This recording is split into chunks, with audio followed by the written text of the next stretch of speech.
On va faire le point sur tout ça avec Charles Milliard, PDG de la Fédération des chambres de commerce du Québec. Bonsoir, M. Milliard.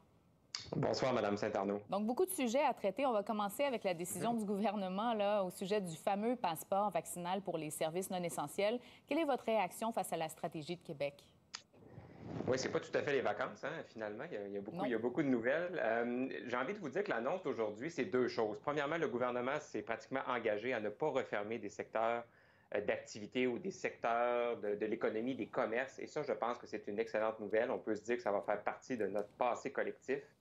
Et l'autre nouvelle, c'est que dans le fond, si on se fait vacciner, il n'y a aucune raison qu'on ait besoin d'utiliser le passeport vaccinal. On parle de nouvelles éclosions, on parle de services non essentiels. Alors, je pense que le gouvernement met bien la table. Et dans une annonce gouvernementale, vous le savez aussi bien que moi, il y a ce qui est dit, puis il y a ce que ça veut dire. Oui, et Et ce que vous, ça vous veut lisez quoi dire, entre les lignes, c'est ça?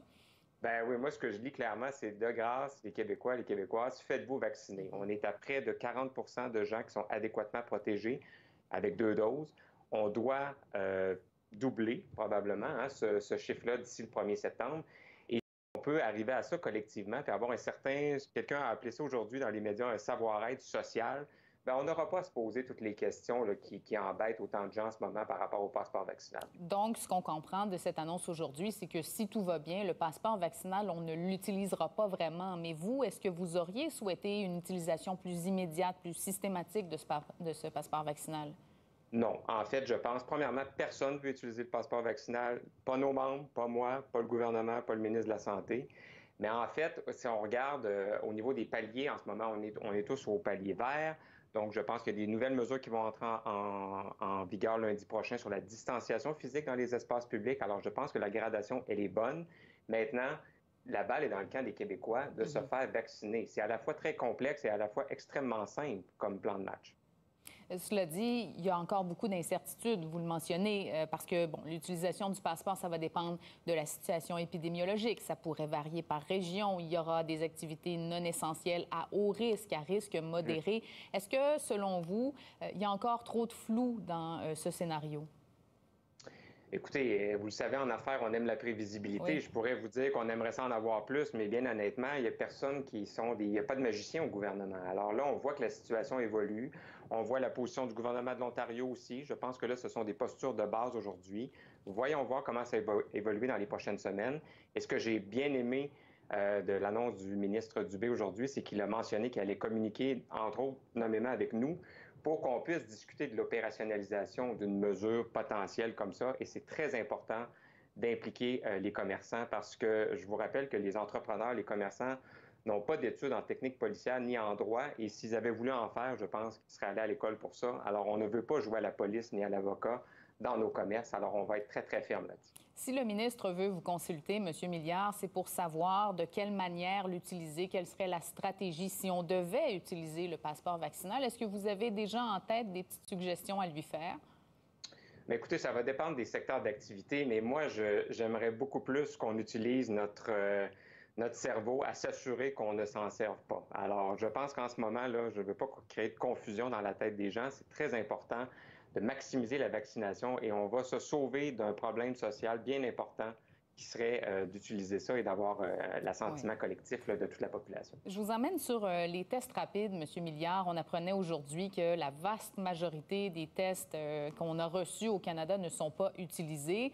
Est-ce que ça pourrait faire partie de la solution à l'automne, en plus du passeport vaccinal, en plus de la vaccination elle-même, pour le maintien d'une certaine normalité si le virus commençait à circuler de nouveau? J'ai envie de vous dire que ça aurait dû faire partie de la solution il y a déjà plusieurs mois. On a un certain retard au Québec. Je pense que le gouvernement le sait. Ils ont mis en place en ce moment des mesures pour faciliter l'accès à ces tests-là pour qu'on puisse augmenter le pourcentage d'utilisation. Vous avez mentionné les chiffres tout à l'heure, c'était pas très, très élevé. Non. Un nouveau règlement qui est apparu la semaine dernière, que les gens ne savent peut-être pas, c'est qu'on a enlevé l'obligation que ce soit un professionnel de la santé qui administre le test de dépistage. Alors, les gens, après avoir suivi une courte formation, c'est pas si complexe que ça, pourront utiliser les tests. Alors, ça veut dire qu'on va avoir une plus grande libéralisation, si on veut, de l'utilisation. Et ça va être un facteur important pour ramener les gens au travail, pour diminuer l'anxiété reliée au fait de retourner au travail. et de prévenir des éclosions et donc d'éviter justement ce qu'on vient de discuter. Oui, donc ce qu'on comprend, c'est que ce sera plus facile, surtout pour le retour massif, entre guillemets, des travailleurs au bureau. Pourquoi les entreprises ont-elles hésité à les utiliser jusqu'à maintenant? Écoutez, je vous dirais que c'était difficile au niveau de l'accessibilité au début. Alors, je ne veux pas mettre le blâme sur personne, mais disons que c'était complexe d'avoir, dans certaines régions, d'avoir accès à ces tests-là.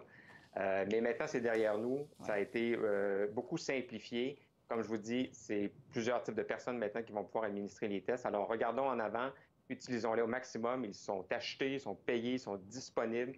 Utilisons-les. Et je pense qu'il faut voir ça pour ceux qui peut-être qui ne comprendraient pas la différence. Le test de dépistage rapide, c'est un peu comme un premier tamis, si vous voulez. On va pouvoir enlever les gens qui pourraient être des super propagateurs du virus et donc diminuer sensiblement le risque d'éclosion. Donc, c'est assez tangible et pratico-pratique là, comme outil. Oui, C'est pas la vaccination, mais c'est aussi important. rassurant pour les travailleurs et les employeurs, clairement. En terminant, on va aborder cette aide, les 25 millions de dollars annoncés pour la relance des centres-villes, Sherbrooke, Gatineau, Rimouski, etc. Ça s'ajoute évidemment aux 50 millions qui avaient déjà été octroyés pour Montréal et Québec. Est-ce que c'est assez? On a 25 millions pour 19 municipalités dans ce cas-ci. Bien, écoutez, je pourrais vous dire que c'est pas suffisant, mais je pourrais aussi vous dire que c'est 25 millions de plus qu'hier. Oui. Alors, je pense que c'est un très bon signe du gouvernement. Cet argent-là sera utilisé, je l'espère, pour faire de la promotion de l'achat local, des commerces de proximité, pour ramener les gens dans les centres-villes. Et ça sera important, ce titre-là, justement, d'impliquer les chambres de commerce. Vous avez mentionné Sherbrooke, Saguenay, Drummondville. On a des chambres de commerce qui sont très fortes, qui connaissent le réseau entrepreneurial et donc qui pourront aider à utiliser ces sommes-là. Évidemment, si on a besoin de sommes supplémentaires, bien, je pense que le gouvernement a déjà développé ce bon réflexe-là d'aider, oui, la capitale nationale, la métropole, mais aussi les autres grandes villes du Québec. Oui, bon, et il y avait la FCEI aussi qui demande au gouvernement de ne pas fermer complètement le robinet avant la réouverture. J'imagine que c'est une demande que vous formulez également. Et on va suivre vos autres demandes. On sent un climat de pré-campagne électorale. On va vous suivre, M. Milliard. Je vous souhaite un bon été. À vous aussi, merci. On l'a dit souvent, la pandémie force certains quartiers à se